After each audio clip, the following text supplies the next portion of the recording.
Selamat malam Ibu dan Bapak serta anak-anak sekalian. Kita berjumpa lagi dalam acara Naikol Pelkes GPIB. Malam ini saya hadir bersama Bapak Ibu Saudara-saudara. Saya Pendeta Tetelepta dari GPIB Bukit Moria, Tebet, Jakarta Selatan sebagai Ketua Majelis Jemaat.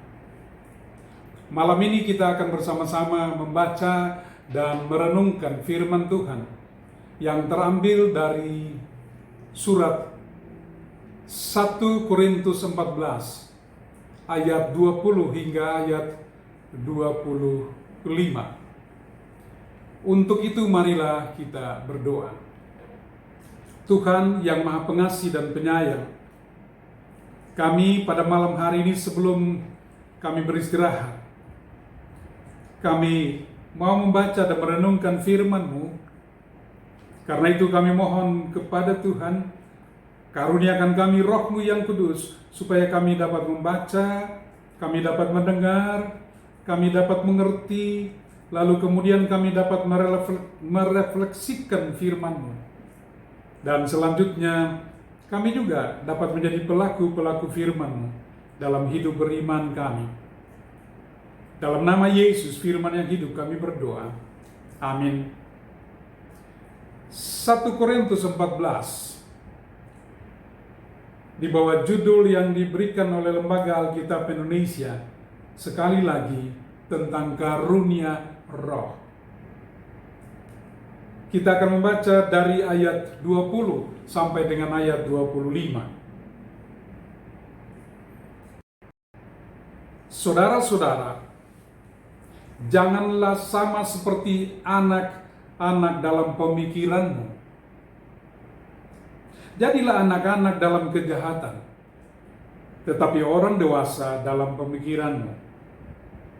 Dalam hukum Taurat ada tertulis, oleh orang-orang yang mempunyai bahasa lain dan oleh mulut orang-orang asing, aku akan berbicara kepada bangsa ini. Namun demikian, mereka tidak akan mendengarkan aku, firman Tuhan. Karena itu, karunia bahasa roh adalah tanda, bukan untuk orang yang beriman, tetapi untuk orang yang tidak beriman. Sedangkan karunia untuk bernubuat adalah tanda, bukan untuk orang yang tidak beriman, tetapi untuk orang yang beriman. Jadi kalau seluruh jemaat berkumpul bersama-sama dan tiap-tiap orang berkata-kata dengan bahasa roh, lalu masuklah orang-orang luar atau orang-orang yang tidak beriman, tidakkah akan mereka katakan bahwa kamu gila? Tetapi kalau semua bernubuat, lalu masuk orang yang tidak beriman atau orang baru, ia akan diyakinkan oleh semua dan diselidiki oleh semua. Segala rahasia yang terkandung di dalam hatinya akan menjadi nyata, sehingga ia akan sujud menyembah Allah dan mengaku, sungguh Allah ada di tengah-tengah kamu. Demikianlah firman Tuhan. Haleluya. Saudara-saudaraku, dalam 1 Korintus 14 dari ayat 1 sampai dengan ayat 25 yang diberikan judul sekali lagi tentang karunia roh, Paulus mau menekankan tentang karunia secara khusus, karunia roh dan karunia bernubuat.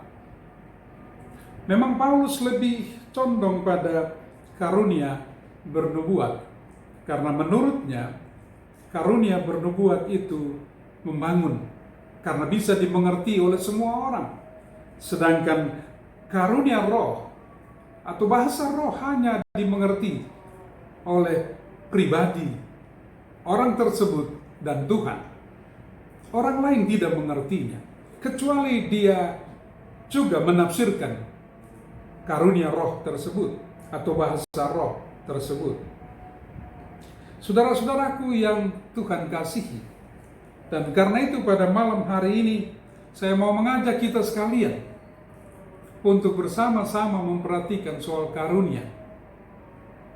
Saya pernah tonton di televisi satu grup orkestra yang membuat saya sangat terpukau.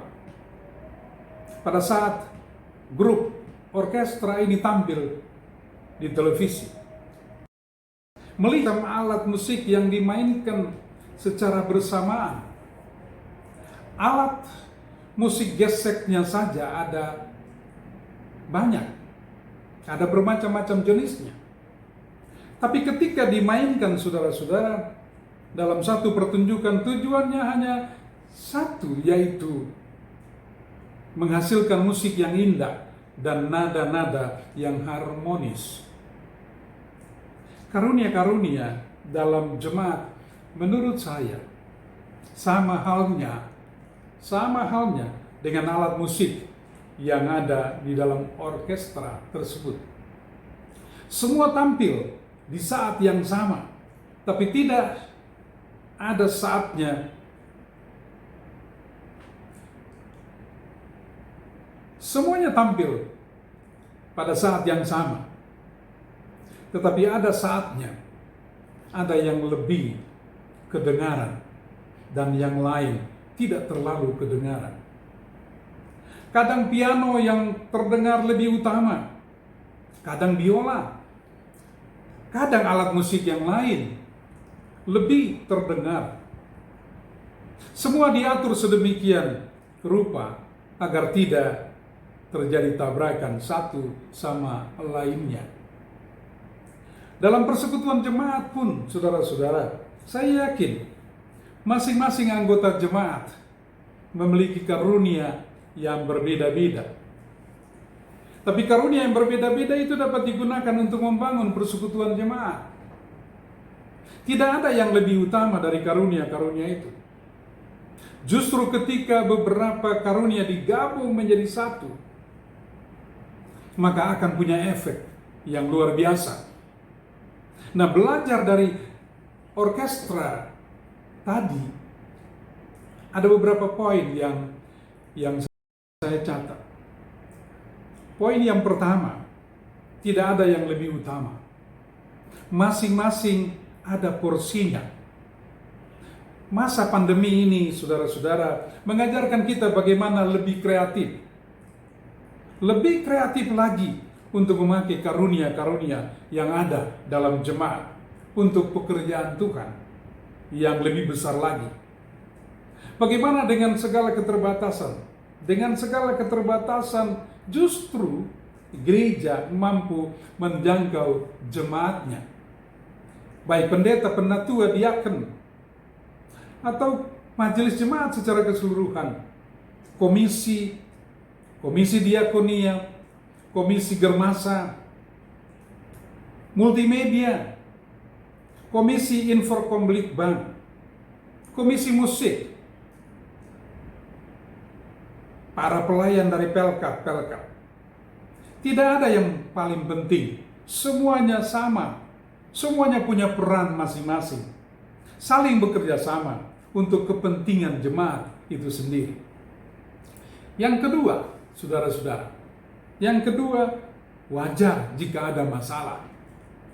Dalam berbagai hal muncul saja berbeda pendapat. Kelompok orkestra yang saya tonton pastilah tidak langsung bagus. Pasti pada saat latihan itu pasti ada kesalahan-kesalahan yang terjadi. Sama seperti dalam jemaat, saudara-saudara. Wajar bila ada perdebatan. Wajar bila ada perbedaan pendapat.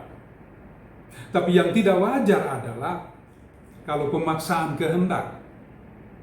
Yang tidak wajar adalah kalau masing-masing mau ingin menang sendiri. Itu yang tidak wajar. Kepentingan diri itu harus ditanggalkan demi kepentingan jemaat bersama-sama. Apalagi saudara-saudara, dalam rangka pandemi ini banyak penyesuaian di mana-mana yang kadang menimbulkan perbedaan pendapat. Tapi disitulah tantangan kita. Bagaimana kita tetap fokus pada tujuan kita. Yang ketiga, saudara-saudara, tetap ingat tujuan utamanya. Dalam orkestra, tujuan utama adalah menghasilkan musik yang indah. Itu tujuannya. Di dalam berjemaat juga, saudara-saudara, dalam berjemaat kita tetap ingat tujuan utama ialah membangun persekutuan. Sehingga hal-hal yang merusak persekutuan jangan kita bawa dalam persekutuan jemaat. Akhirnya saya ulangi sekali lagi, saudara-saudara, ada 3 hal yang menjadi karunia, yang mengenai karunia, saudara-saudara. Ada 3 hal. Yang pertama, tidak ada yang lebih utama. Semua sama, saling topang menopang. Yang kedua, wajar jika ada masalah yang muncul karena perbedaan-perbedaan itu. Yang ketiga, saudara-saudara, tetap ingat tujuan utama untuk sesuatu yang indah demi membangun persekutuan jemaat itu. Tuhan memberkati kita sekalian. Terpujilah Kristus. Amin.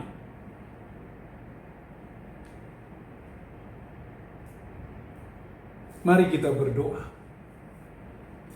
Tuhan yang Maha Pengasih dan Penyayang, kami bilang syukur atas penyertaan Tuhan bagi kami di sepanjang hidup kami. Kami berterima kasih Tuhan untuk firman-Mu di malam ini.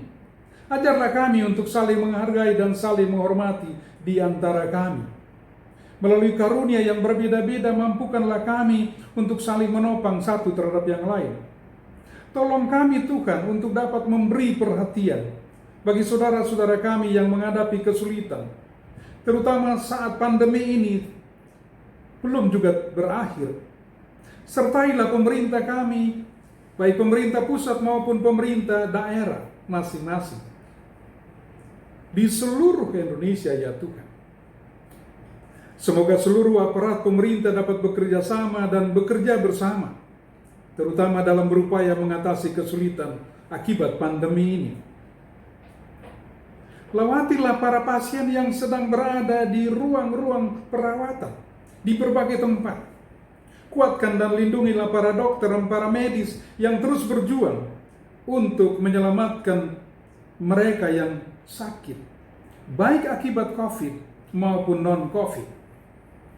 Dampingi dan hiburlah mereka yang berduka karena ditinggalkan orang-orang terkasih ya Tuhan.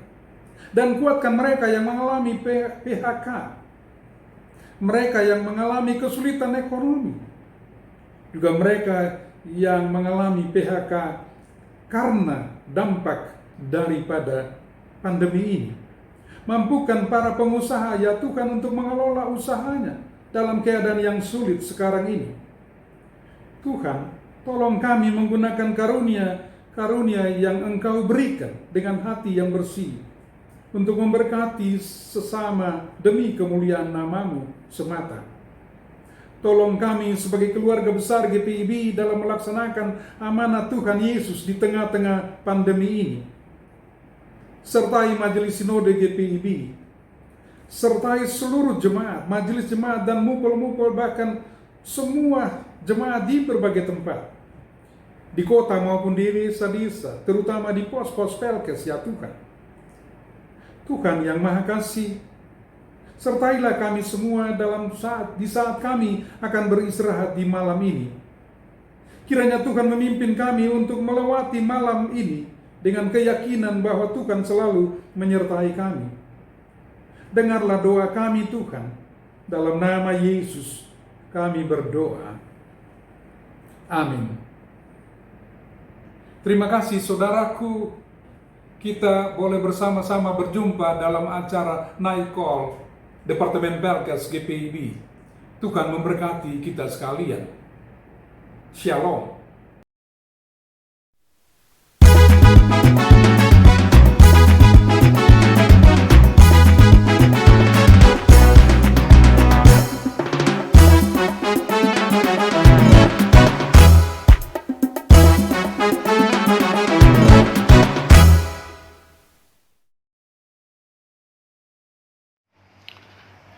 GPIB bergerak, demikian moto yang diambil oleh Satgas GPIB Sinodal.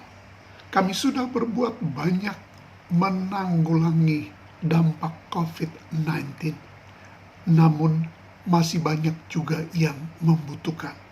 Karena itu kami menghimbau warga jemaat ataupun simpatisan untuk boleh berpartisipasi dalam penanggulangan dampak COVID-19 ini.